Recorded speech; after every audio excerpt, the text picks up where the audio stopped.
रिया ब्रज के हो। हमारी इस यज्ञशाला की शोभा बढ़ाने, इस कथा पांडाल की शोभा बढ़ाने माननीय रघुराज प्रताप सिंह राजा भैया जी, राजा साहब यहाँ हम सबके बीच में उपस्थित हैं। भगवान के परम भक्त हैं ये, और हमारे प्रतापगढ़ की पहचान कहे जाते हैं। महाराज, पूरा प्रतापगढ़ भारत में इनके ही नाम से पहचाना जाता है। तो ऐसे माननीय राजा साहब हम सबके बीच में आए, उनका बार बार स्वागत है।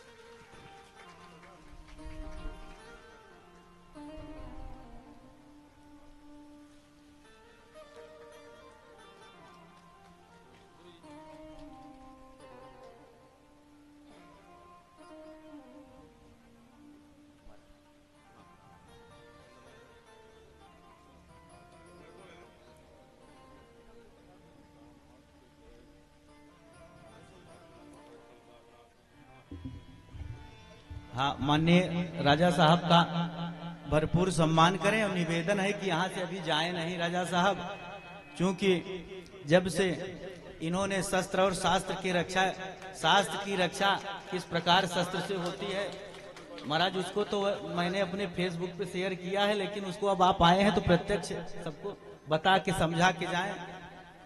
और चाहूंगा कि आप दो शब्द कहें अवश्य।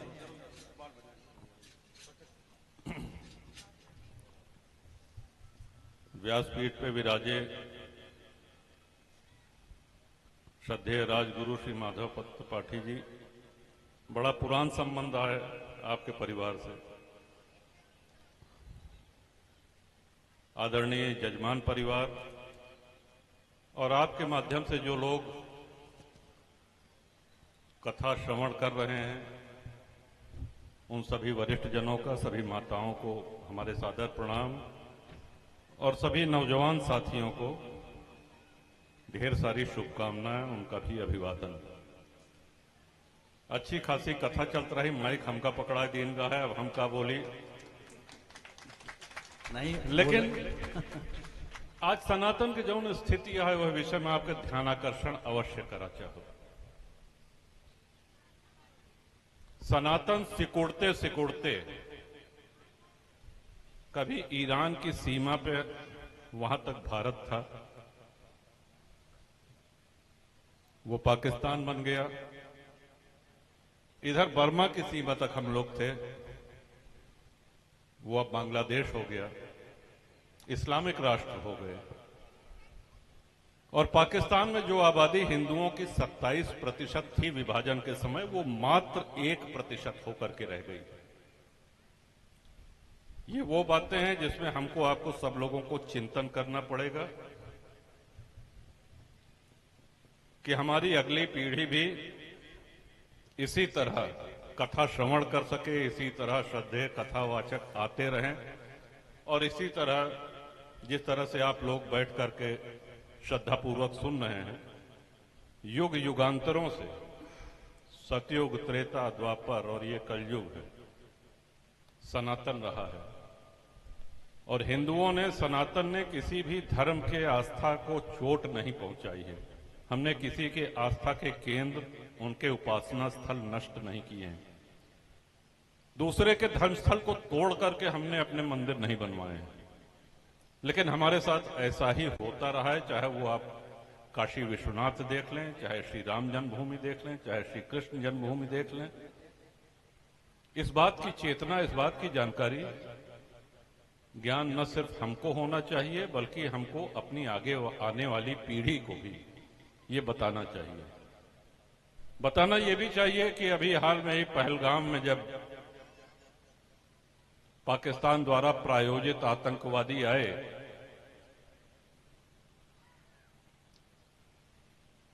तो उन्होंने सिर्फ एक चीज छांटी, कलमा पढ़ो। हिंदू हो, सिर्फ एक यही चीज पता करिए, वो कौने जात के यहाँ अगड़ा है कि पिछड़ा है कि दलित है कि क्या है। ये तो राजनेताओं ने राजनीतिक दलों ने हमको बांटने का प्रयास किया है, सनातन को, हिंदुत्व को कमजोर करने के लिए। सिर्फ ये देखा कि वो हिंदू है और उसकी हत्या कर दी गई, उसका कोई गुनाह नहीं था। आज अमरनाथ यात्रा की तैयारियां हो रही हैं। आप लोग समाचार पत्रों में, टीवी पे देखते होंगे, बहुत से ऐसे हैं जो भंडारों का आयोजन करते हैं। आप जानते हैं अमरनाथ जी की गुफा के दर्शन आप कब कर पाते हैं? हम में से बहुत से लोग अमरनाथ जी की यात्रा कर चुके हैं, और जो नहीं किए हैं उनकी इस यात्रा को करने की इच्छा अवश्य है हर सनातनी की। लेकिन हम वो दर्शन तब कर पाते हैं जब 80,000 सैन्य बल हमारी रक्षा के लिए लगता है। वहां हम कोई हिंसा करने नहीं जाते हैं। हम अपने इष्ट, अपने आराध्य भगवान श्री महादेव के दर्शन के लिए उस पावन पवित्र गुफा के दर्शन के लिए जाते हैं। आप कल्पना करिए, अगर सैन्य बल नहीं लगेगा तो एक भी हिंदू कोई जाकर के दर्शन कर सकता है। ये सारी परिस्थितियां आज हमारे सामने, ये सारी समस्याएं मुंह बाकर के खड़ी हैं, और इन समस्याओं के प्रतिरोध में हमको सबको मुखर होकर के, एकजुट होकर के इनका सामना करने के लिए न सिर्फ तैयार रहना पड़ेगा, बल्कि आज बहुत से ऐसे सोशल मीडिया के और बहुत से ऐसे संसाधन हैं जिससे आप अपनी आवाज मुखर कर सकते हैं। सनातन का अर्थ ही होता है जिसका कोई अंत न हो। लेकिन ये हम सब लोगों का दायित्व है कि अपने इस गौरवशाली परंपरा को, अपने सनातन धर्म को और मजबूत करें, सुदृढ़ करें, और विशेषकर जो हमारी वृद्ध माताएं हैं वो ये सुनिश्चित करें कि अगली पीढ़ी तक जितना आपको ज्ञान है वो पहुंचे, और जो बच्चे हैं, जो बच्चियां हैं, ये अपने धर्म के विषय में सम्यक ज्ञान रखें, श्रद्धा रखें, आस्था रखें। स्कूल की पढ़ाई एक अलग विषय है, आवश्यक है, होती रहेगी, होनी भी चाहिए। लेकिन स्कूल की पढ़ाई का ये अर्थ नहीं है कि हम अपने धर्म के विषय में जानना, धर्म के विषय में बोलना, धर्म के विषय में चिंतन करना और धर्म के विषय में चिंता करना छोड़ दें। हम सभी हिंदू हैं, हम सभी सनातनी हैं, इसका गर्व हम सभी लोगों को होना चाहिए। और गर्व होने के लिए ये आवश्यक है कि हमको, आपको सदैव ये चिंतन, आज राजगुरु जी तो कथा कह के चला गई हैं। जैसे आप किसी वैद्य के पास जाते हैं, वैद्य आपको औषधि बता देता है, लेकिन लाभ आपको उस औषधि का सेवन करेंगे तभी होता है। तो जो औषधि आप यहां पर बता के जा रहे हैं उसका निरंतर आप सेवन करें, लाभान्वित हों, ये प्रभु श्री राम से कामना है, भगवान श्री महादेव से, भगवान श्री कृष्ण से कामना है। और सनातन के प्रति, हिंदुत्व के प्रति हमारा ज्ञान, हमारी निष्ठा, उसमें अहर्निश वृद्धि होती रहे, यही मंगल कामना है। बहुत बहुत धन्यवाद। माननीय राजा साहब का हृदय से आभार। राष्ट्र धर्म की अलख जगाते इन्होंने आके इस मंच से भी वक्तव्य दिया, इनका बहुत बहुत आभार। वैसे मैं बता दूं, मैंने प्रथम दिवस ही घोषणा कर दी कि भागवत कथा क्या है, भारत को हिंदू राष्ट्र बनाने की कथा है।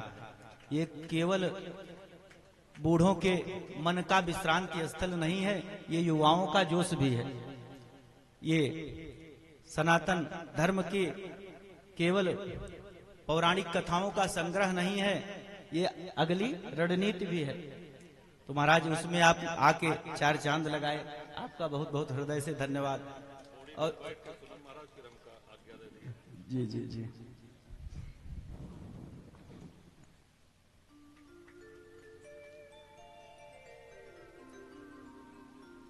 महाराज, तो इस प्रकार भगवान की परम पावनी कथा आगे को बढ़ती है। हाँ, राजा साहब को यथोचित स्थान पे बैठा के और कुछ खिला पिला के ही जाने देंगे। अरे मैं गया था पिछली बार तो मुझको काफी पिए बिना आने नहीं दिए थे। तो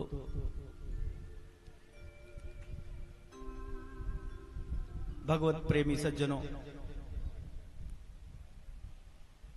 भगवान की ये पावन पावन कथा आगे को बढ़ती है। कहते हैं कि भागवत कथा क्या है। भाई कुछ लोग प्रश्न पूछते हैं कि भागवत कथा क्या है। तो महाराज शाब्दिक अर्थों में जाएं तो भागवत कथा कहते हैं भक्ति ज्ञान और वैराग्य तत्व, इसको भागवत कहते हैं। वैसे अगर इसका नाम भगवत होता तो ये भगवान का होता, भागवत है तो ये भक्तों का है, एक अर्थ इसका ये भी होता है। वैसे भागवत जी के एकादश स्कंध में आता है कि भगवता प्रोक्तम भागवतम, भगवान ने जो कहा वो भागवत। राष्ट्र धर्म की रक्षा की अलख जगाए घूम रहे हमारे राजा साहब को ढेर सारा धन्यवाद। लेकिन समाज में कहीं न कहीं एक सांस्कृतिक अलख भी जगाने की आवश्यकता होती है। हमारे सनातनी लोगों को कितनों को ये भी नहीं पता होता कि भगवत गीता क्या होती है और भागवत क्या होता है। कुछ लोग फेसबुक पे बड़ी बढ़िया पोस्ट फोटो लगा के डालते हैं कि आज भगवत गीता सुन के हम आ रहे हैं। अरे महाराज, भगवत गीता महाभारत का वो अंश है जिसमें भगवान ने अर्जुन को उपदेश दिया था युद्ध के मध्य में। 18 अध्याय है, उसमें 700 श्लोक हैं और भागवत ग्रंथ है ये 12 स्कंध है, इसमें 18,000 श्लोक हैं। भाई हमारे सनातनियों में कितनों को अभी भगवत गीता और भागवत श्रीमद् भागवत में अंतर नहीं पता। और एक आपको बड़ा बढ़िया दृष्टांत बताऊं कि एक बार भागवत कथा थी यही हटिया गांव में, हमारे आशुतोष जी हैं इनके बगल ही। तो वहां पंडाल में ही हम लोग बैठे थे, वो मंडप में। वहां एक माता जी आई, इधर उधर देख रही थी कि भाई पैसा कहाँ चढ़ाया जाए। तब भर में उनके पीछे वाली माता बोली, अरे वही रामायणी अब चढ़ाए न देता। अब भागवत कथा हो रही है और कहीं जब भी मुझको याद आता है बड़ी हंसी आती है। मतलब रामायण और भागवत में भी अंतर नहीं पता। ऐसा हो सकता है कि वो ब्राह्मण न रही हो माताएं, लेकिन फिर भी कम से कम रामायण भागवत और गीता में अंतर का तो पता होना चाहिए। तो महाराज कहीं न कहीं सांस्कृतिक अलग जगाने की भी जरूरत है। और वैसे तो परम धर्म है भगवान की भक्ति करना। सवै पुंसाम परो धर्मो यतो भक्तिरधोक्षजे। लेकिन एक काल धर्म ही भी है इस समय। इस समय सनातन धर्म को इस्लामिक जिहाद से बड़ा खतरा हो गया है और उसके लिए सबसे उपाय तो है कि बढ़िया उपाय है पहले तो जन जागरण, लोग जाने, उसके प्रति जागरूक रहें। और सबसे बुरी स्थिति यह है कि इस्लाम इतना सजग है, इस्लामिक जिहाद इतना अंदर तक घुसा है कि उसको पता है कि हिंदू आते कहां से हैं। भाई हिंदू स्त्रियों से हिंदू बच्चे पैदा होते हैं। तो उसने माँ की कोख का सहारा लिया है। पहले खुद तो बहुत सारे बच्चे पैदा करता है और हिंदुओं की लड़कियों से लव जिहाद करता है। महाराज ये सब इसमें लव जिहाद में लव जैसा कुछ भी नहीं, ये केवल और केवल जिहाद ही मात्र है। केवल सनातन को भारतवर्ष से मिटाने की साजिश है ये। और आश्चर्य की बात है इतने केस बार बार दिखाई देते हैं, शायद एक कापी भर जाए, लेकिन फिर भी पता नहीं कैसे हिंदुओं की लड़कियां फिर जाके वो समझ नहीं पाती बातों को। तो इसके लिए ये माताओं की कहीं न कहीं जिम्मेदारी बनती है कि उनको धर्म के प्रति जागरूक करें, चीजों को समझाएं, अपने बच्चों को धर्म की जानकारी दें। नहीं तो हम इस समस्या से मुक्ति नहीं मिल पाएगी। ये काम माताएं कर सकती हैं, और अगर माताएं खड़ी हो गई तो फिर इस्लाम की यहां से विदाई भी हो जाएगी, खटिया खड़ी हो जाएगी, फिर नहीं कोई रोक पाएगा। महाराज, भारतवर्ष को नए जन जागरण की आवश्यकता है। वैसे यद्यपि नए समय में लोग जागरूक हो रहे हैं, लेकिन फिर भी और अधिक जागरण की आवश्यकता है। हमारे परम आदरणीय परम पूजनीय यति नरसिंहानंद जी महाराज, जो परम सम्माननीय उदय सरकार से मिलने भी आए थे, वो तो कहते हैं कि अरे हिंदुओं, 4-5 बच्चे कम से कम पैदा करो। भाई, हम अपनी उत्तराधिकारी तो पैदा नहीं कर रहे, अपनी संख्या हमारी कम होती जा रही है। हमको बताया गया हम 2 हमारे 2, और पिछली सरकारें जो भी रही उन्होंने इस तरह प्रचार किया कि यदि किसी के 2 बच्चे हैं तो बड़ा सभ्य है, बड़ा सज्जन है। और पता लगा उधर 1 के 4 विवाह हुए, 4 के 24 बच्चे हुए। तो महाराज, जब आपके उत्तराधिकारी ही नहीं रहेंगे तो आपके वो तो फिर वही हिंद महासागर ही दिखेगा अंत में। अभी भी समय है, सब लोग सचेत हो जाएं, जागरूक हो जाएं। महाराज, एक तो संतान उत्तराधिकारी कम नहीं होने चाहिए। परम आदरणीय नरसिंहानंद सरस्वती जी कहते हैं कि हे हिंदुओं, अगर 4-5 संतानें नहीं पैदा करोगे तो अपनी आंख के सामने अपना नाश देख के मरोगे। ये उनका वक्तव्य है। भारत के असिन विराथू कहे जाते हैं वो महाराज। और यही नहीं, दूसरी बात हमारे माननीय राजा साहब ने कही कि भाई, हर हिंदू को शस्त्र शिक्षा लेनी चाहिए। शास्त्रों की रक्षा शस्त्र से ही हो सकती है। तो सबको चाहिए कि भाई, मोबाइल लोग कहते हैं 10,000 नहीं, 1.5 लाख तक के मोबाइल रखे हैं, लेकिन घर में दरवाजे पे लाठी नहीं मिलती कि कोई एक हिंसक जानवर आ जाए तो उसको डांट के भगाया जा सके। तो सब लोगों को चाहिए शस्त्र शिक्षा लें, और आत्मरक्षा के लिए महाराज किसी को मारने की अनावश्यक आवश्यकता नहीं है। आत्मरक्षा के लिए शस्त्र को रखना आवश्यक है। और इस प्रकार भगवान की पावन पावन कथा आगे को बढ़ती है कि मेरे प्राणाधार, मेरे प्राणाधार सीताराम के चरणारविंद। मेरे प्राणाधार सीता राम के चरणारविंद। मेरे तो आधार सीताराम के चरणारविंद। मेरे तो आधार सीता राम के चरणारविंद। राम के चरणारविंद, राघव के पादारविंद। राम के चरणारविंद, राघव के पादारविंद। राम के चरणारविंद, राघव के पादारविंद। राम के चरणारविंद, राघव के पादारविंद। मेरे तो आधार सीताराम के चरणारविंद। मेरे तो आधार सीता राम के चरणारविंद।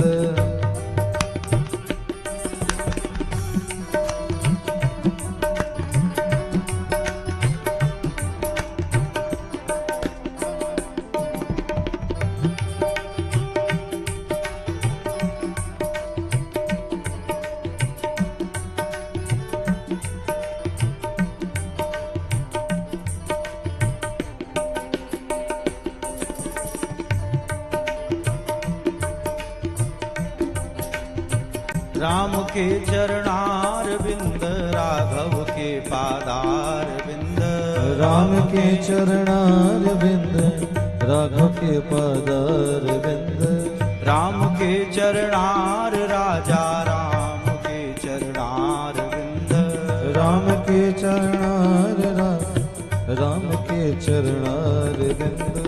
राम के चरणार दशरथ नंदन के चरणार विंद राम के चरणार दशरथ नंदन के चरणार विंद राम के चरणार विंद रघुवर के पादार विंद राम के चरणार विंद रघुवर के चरणार विंद मेरे तो आधार सीताराम के चरणार विंद मेरे तो आधार सीता राम के चरणार विंद मेरे तो आधार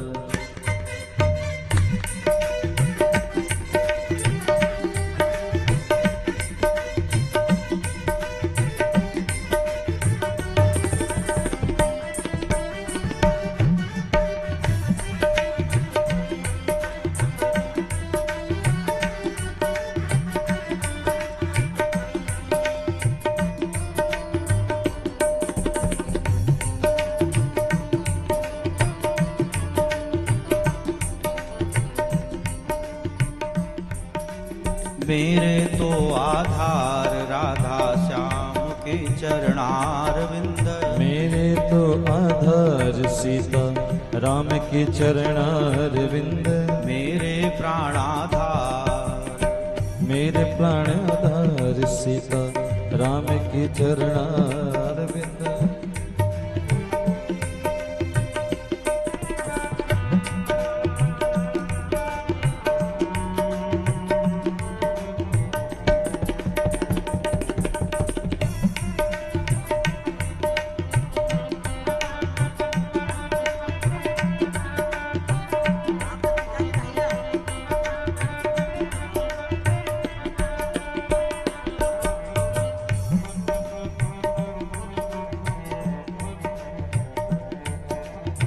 श्याम के चरणार बिंद श्यामा के चरणार बिंद श्याम के चरणार विंद श्याम के चरणार विंद श्याम के चरणार बिंद श्यामा के चरणार बिंद श्याम के चरणार विंद श्याम के चरणार विंद श्यामा के चरणार ब्रज बामा के चरणार बिंद श्याम के चरणार ब्रजनामा के चरणार विंद राधा के चरणार बिंद प्यारी के चरणार बिंद ओ राधा के चरणार विंद प्यारी के चरणार विंद प्यारी के चरणार बिंद प्यारी के चरणार भानु दुलारी के चरणार बिंद प्यारी के चरणार मान दुलारी के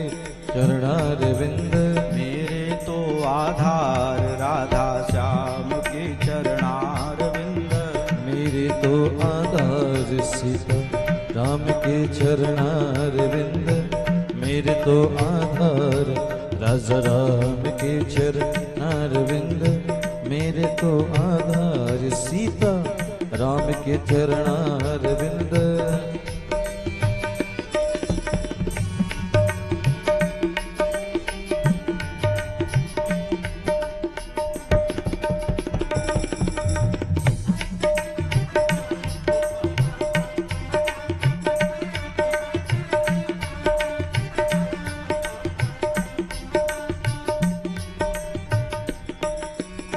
श्रीपति के चरणार बिंद श्रीनिधि के चरणार बिंद श्रीपति के चरणार विंद श्रीनिधि के चरणार विंद श्रीपति के चरणार बिंद श्रीनिधि के चरणार बिंद श्रीपति के चरणार विंद श्रीनिधि के चरणार विंद मोहन के चरणार बिंद मोहिनी के चरणार बिंद ओ मोहन के चरणार विंद मोहन के चरणार विंद मेरे प्राणाधार राधा श्याम के चरणार बिंद मेरे प्राण आधार सीता राम के चरणार विंद मेरे प्राणाधार राधा श्याम के चरणार बिंद मेरे प्राण आधार सीताराम के चरणार विंद मेरे प्राण आधार रस राम के चरणार विंद। बोलिए कृष्ण कन्हैया लाल की जय हो, आनंद कंद भगवान की जय हो।